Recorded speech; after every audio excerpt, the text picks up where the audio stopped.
So again, I regret having to come back to the council. We had to do the soil borings, but I think we really needed to do that. And that helped make sure the site was clean, and also gave the builder and the architect the information they needed in order to do the design and the construction of it. And the survey information isn't there. So They want to start building in a month and a half. Maybe quicker than that? What? Maybe quicker than that? well, I don't think we could transfer the property to them. Oh, okay. Well, They're itching to go. Yes. They want to be here, so let's do what we gotta do to make that The happen. cost of the survey. Yeah. 5,600. Yeah, Okay. on the back. Yeah, I think that's what's over. And that's approximate. If they run into something, it might be a little bit more, but because he's done so much work down here, he won't have to spend a whole lot of time running around trying to find points. That's my wife's first cousin. Just tell him that I'm not. A good deal. I'll give him a call.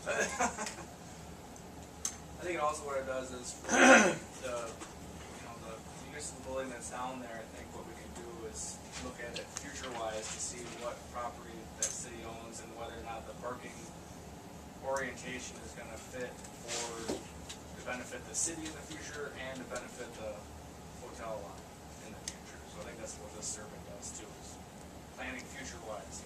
So like, how many cars are they planning for? 30? Well, we'll have to do the calculations Yeah. once you get to that point, because some of it is gonna depend on the load that they have planned for that community room. I can't remember what it says in the ordinance for parking spaces for hotels. I can't remember if it's per room basis or if it's a square footage basis. About one per room. One per room. But that- One but per the- management. Yeah, and then that public space is the one that's gonna be, that's gonna be a little onerous. We may have to work with them on a variance when it comes to that, allow that part in front of the expansion area to remain gravel, that they can park there, because they'll only have overflow certain times when they have that other room filled. It won't be like it's, all the time or overnight or anything like that. The garages that are, where the police cars come out of the garages, and then the fire, the rescue rig and the thing that The pulls boat, the trailer yeah. and all that stuff.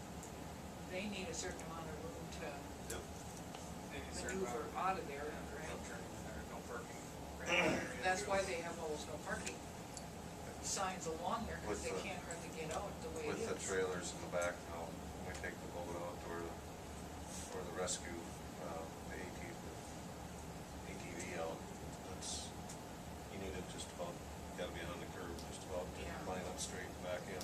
Again, with the survey, we can see how much room we've got to. Yep. So I move that we accept the approval to obtain Bill Trent land survey. Second it. Motion by Mr. Dahl, second by Mr. Hansi. Any more questions or comments?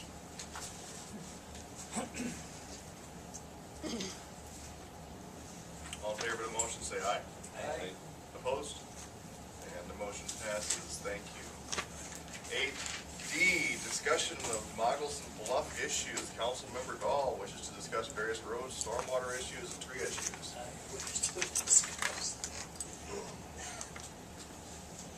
We have to go back into the winter when the snow was melting and there was ice on the side of the road that runs right down the middle of the road and creates gullies and washing, and water doesn't shed off or sheet off on the sides, so there were not gullies, but fairly deep ditches that were washed in the gravel. Anyway, so 2 weeks ago, 3 weeks ago, I don't know, did I bring you up there then? But I mentioned that when they had graded there, they had graded the gravel out to the edges rather than put the gravel up into the crown, into the middle. And so look at all this gravel here that's right on the side, that needs to be brought in, and then the shoulders bladed off.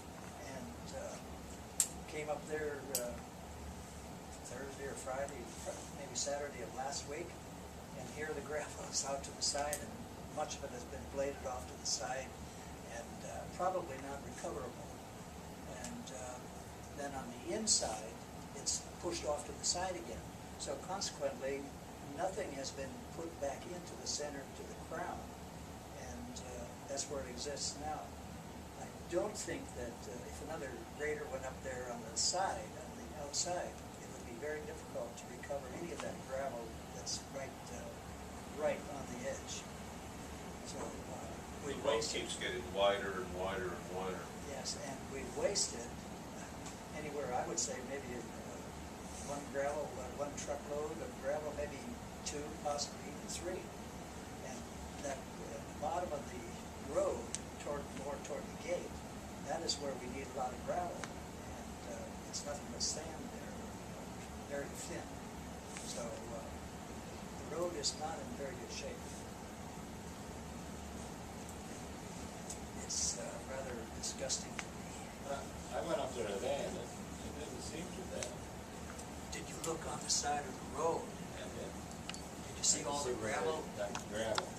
I think a couple more swipes up through there to bring that back in. I don't know. I don't know how much movability they have on the blade. If they can move the blade out and yet not go too close to the edge, maybe they can recover some of that. Or use a front end loader, as we were talking. Scoop it. I don't know if they want to get that close.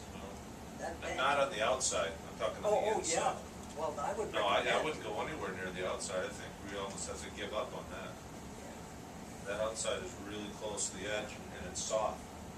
And I think if you got your tire in the wrong spot, Bingo. Anyway, what they could do on with the loader is put one wheel in the ditch and then just shave that shoulder and then dump that over the side. That's what I would do. What's the dump truck full of gravel? Probably about $15 a yard times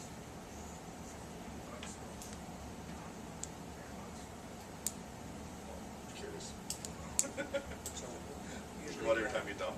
What, 6 yards in a dump truck possibly? 50? Depends on what size truck you got. Yeah. I was thinking of Nook. She doesn't have that much. She has 6 or 8. But then there should be some water breaks put in there too, Well, if to you divert the water. if you properly shape the road, it'll sheet off, and you really wouldn't need any water breaks. And anyway, the subsurface underneath there is partly old pavement anyway. It'd be difficult to cut. well, there's rocks, Yes. there's a shelf of limestone. We looked at hauling in all new gravel and compacting and reestablishing the road. We also looked at paving it, just to see what the price would be. I think for some reason 100,000. 115. Yeah, 115 or estimated 12. for the whole stretch. For paving? Where the pavement ends and gets to the top. Then you would, right up there by the rock. then Well, that was you'd a stop. base. We'd get a base, Yep. Yeah, you rock base and base pavement and to the T.